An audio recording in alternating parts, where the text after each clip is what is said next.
G'day guys, Socket here. Today's viewer question comes from Lukas, who wants to know about which measurement method he should use for doing car audio tuning. And I know that this could be a little bit confusing for people who are jumping into the tutorial series, but his question reads, should I use sweeps or moving mic method for setting crossovers, levels and EQ? I understand sweeps are mandatory for time and phase alignment, but I'm not sure about the rest. Well, it's a good question, Lucas, and I hope I can cover this off in this quick viewer's question. Okay, to answer Lucas's question, I've pulled this visual out of my step-by-step guide to car audio tuning, which I think is the first video in my REW tutorial playlist. I have to check that. But in short, regardless of which measurement method that you use, you can end up getting a car audio tune. So if you use the moving mic method, you can set your crossovers and do your EQ work and time alignment and get a car audio tune. And if you choose a sweep method, you can also do your crossovers and EQ and time alignment and get a car audio tune. It's just that the techniques and the equipment that you use are different.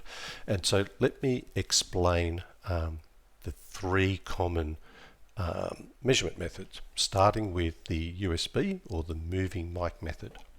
So this method has the advantage of being pretty cheap because you just need a USB mic that you can plug into your laptop and you are pretty much good to go to start measuring.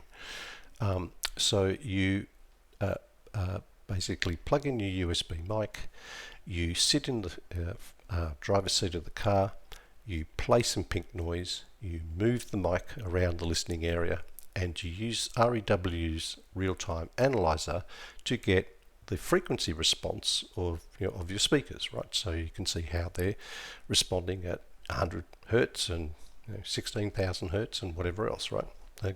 The common plot that you see in REW that we're all familiar with. The major difference is when you come to the sixth step in the tuning process called time alignment. Using the moving mic method means that you have to rely on basically what we call summation to do your time alignment. And what that means is looking at when I look at my, for example, my speaker pairs, such as my tweeters or my mid and tweeters, am I getting the response to add up across this gap? Because when they are in time, it will add up. When they're not in time, I will have a dip, right? And that's called the summation method, and I will cover that in the time alignment tutorial. But if I'm doing sweeps, then I have a bunch of extra equipment that I need to purchase. So I have an analog mic, I have an audio interface, and I have a loopback cable. So it's more expensive to set up to do measurements. But I'm using a sweep instead of pink noise. I'm sitting outside the car instead of inside the car, and the microphone is fixed at the headrest. And then I take a sweep measurement, which measures from 20 to 20,000 hertz, plays this sweep tone. Then the transfer function engine in REW converts that data into the frequency response for the speaker, which you also get from the moving mic method, and also you get phase and impulse information. Now, what makes phase and impulse interesting is when you come to this sixth step of time alignment in the tuning process, not only can you use the summation process that you get with the moving mic method, but you can also do impulse and phase alignment, right? So you'd have different techniques for doing time alignment, okay? So that is the major difference between the moving mic and the sweep method. Now there is a hybrid method called USB sweeps, where you can use a USB mic to do a sweep measure instead of using pink noise, and you get all the same information that you get as if you were doing analog sweeps. And this relies on a technique called an acoustic timing reference. But you once again get phase and impulse. Is it as accurate as the analog sweep? No, because there are clock drifts and other problems, and it's a lot more complicated to set up.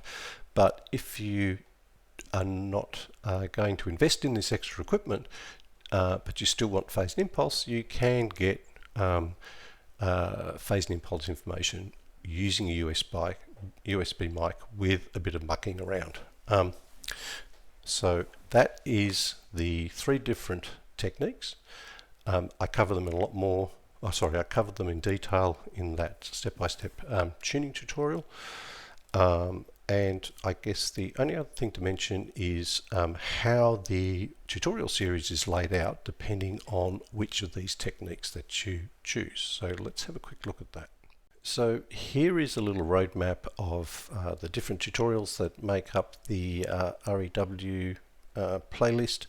And I guess the key thing I just want to point out here is that depending on which measurement technique that you have chosen, whether that be moving mic or analog sweeps, there are different tutorials for you.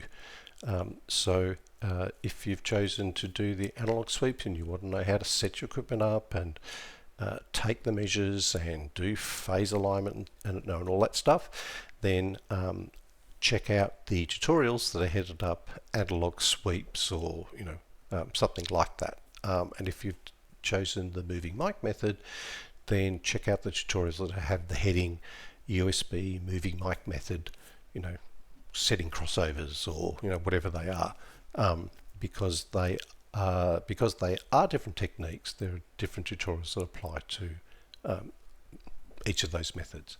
Now, when it comes to setting house curves or doing EQ work and that type of stuff, well, it doesn't really matter how you measured them. They are all the same, so you will find that there are pretty generic tutorials covering those topics.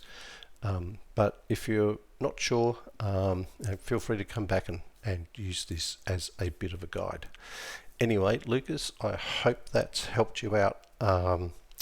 And good luck in your car audio tuning journey. If you've got any other questions, please drop them below. Otherwise, thanks guys, and I will catch you in the next episode.